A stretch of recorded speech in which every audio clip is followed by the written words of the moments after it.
A Federação das Indústrias de Santa Catarina realizou coletiva de imprensa para apresentar o balanço econômico de 2025 e destacar as perspectivas para o ano que vem. O encontro foi conduzido pelo presidente da entidade, Gilberto Seleme, com a participação do economista-chefe da Fiesc, Pablo Bittencourt.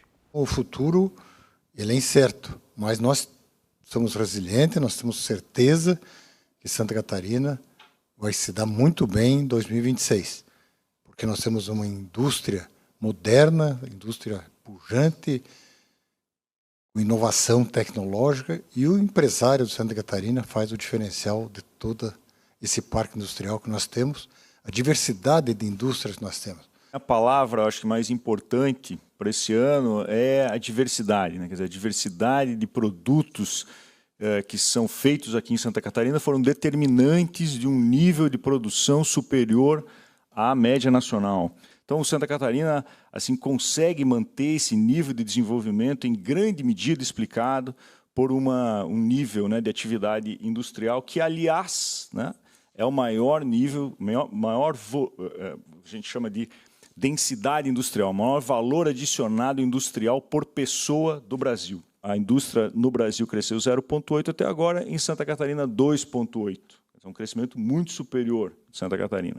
Aqui também eu queria chamar a atenção de um outro elemento, ainda voltando para esse gráfico aqui, grande parte desses segmentos que nós estamos indo bem se devem a um aumento, a integração da economia de Santa Catarina com a economia argentina.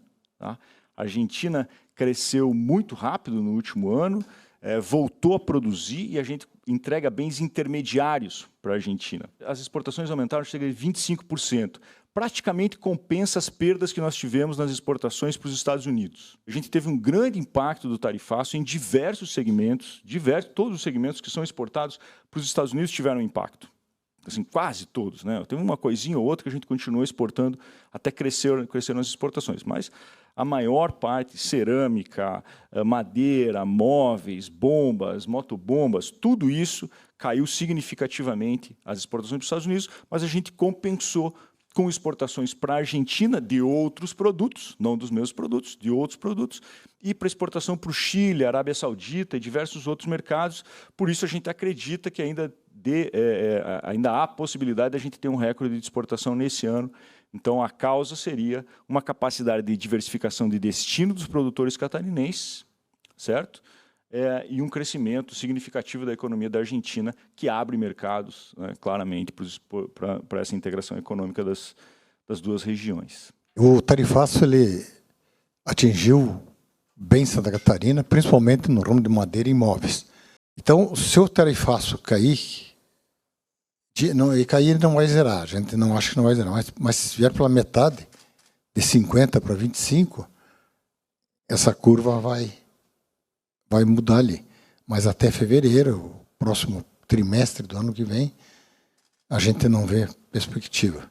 Só reforçando o que disse o presidente, a nossa expectativa hoje é muito melhor do que era há 3 meses, sobre uma eventual queda de tarifas, né? Então, a gente tem uma perspectiva positiva, né? Claro que a gente não sabe o que vai passar na cabeça do presidente dos Estados Unidos, ninguém sabe, talvez nem ele, né? Mas a gente tem uma perspectiva, dadas as relações entre os dois países, né?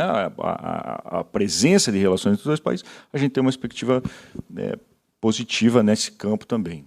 Primeiro ponto que a gente chama a atenção, até conversava com o Raimundo antes de entrar aqui para a entrevista, essa disputa, essa dualidade entre Estados Unidos e China não é uma coisa que a gente tem a expectativa de que isso vai acabar em algum momento em 2026. Essa coisa deve continuar por muito tempo, ela envolve um conjunto grande de dimensões de análise tecnológica, econômica, de defesa, etc. Então isso a gente não tem nenhuma expectativa de que isso vá mudar, mas a gente tem, digamos, uma grande chance, né, uma avenida nova de crescimento potencial. Potencial é porque depende da capacidade da gente de aproveitar, que é esse acordo com o Mercosul, que cria uma área de estabilidade de relações comerciais em meio a um mundo que disputa muito, em meio a um mundo que tende a aumentar tarifas, um mundo que tende a ter mais disputa comercial. A gente encontrou aí um espaço aparentemente muito positivo para o desenvolvimento. Até vou dar uma perspectiva do que a gente tem estudado, que grande parte dos produtos, tem uma grande chance da gente exportar muitos desses produtos alimentícios, né? Isso é o que tem maior chance, que tem tarifas mais altas, mas não apenas. Por exemplo, vestuário, têxteis, que são produtos que a gente é capaz de produzir, vão cair a tarifa em cerca de 10%, 12%. Também não é qualquer coisa, né? Por isso que fica com uma promessa para o longo prazo.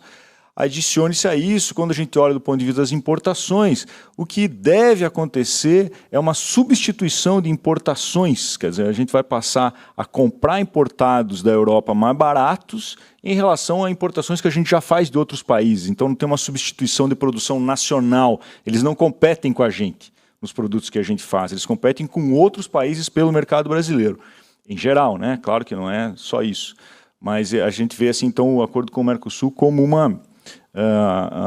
um dos bons negócios que o Brasil fez, que o Mercosul todo fez, como motor de crescimento para o futuro. A economia dos Estados Unidos, que é super importante para nós, teve um último trimestre mais difícil, 2 últimos trimestres mais difíceis, mas não foi no nível esperado. Quer dizer, ela respondeu melhor do que o esperado. E agora a gente está tendo um ciclo de queda de taxa de juros nos Estados Unidos. Portanto, a nossa expectativa é de que a economia dos Estados Unidos cresça por volta de 2% no ano que vem, e 2% dos Estados Unidos é muito mais do que 2% do crescimento da economia do Brasil, né? Uma demanda enorme, e aí, é claro, isso deve levar a alguma recuperação desse principal mercado nosso, né, presidente, que é o mercado de construção civil nos Estados Unidos. No cenário interno, então, a gente tem essa expectativa de um ciclo de crescimento que deve ter mais impulso a partir da metade do ano pela combinação de juros mais baixos, né? A taxa de juros deve começar a cair no máximo em março e deve chegar a 3 pontos de queda. Então, quando ela chega em 3 pontos de queda, isso tem um impacto na economia real, tanto do ponto de vista das empresas como dos consumidores, passam a ter mais propensão a consumir e a investir, e também tem essas medidas do imposto de renda que tendem a gerar um volume adicional de renda às famílias, e isso pode reverter, primeiro, né, em pagamento de dívida, porque as famílias estão muito endividadas no Brasil, mas também em consumo adicional.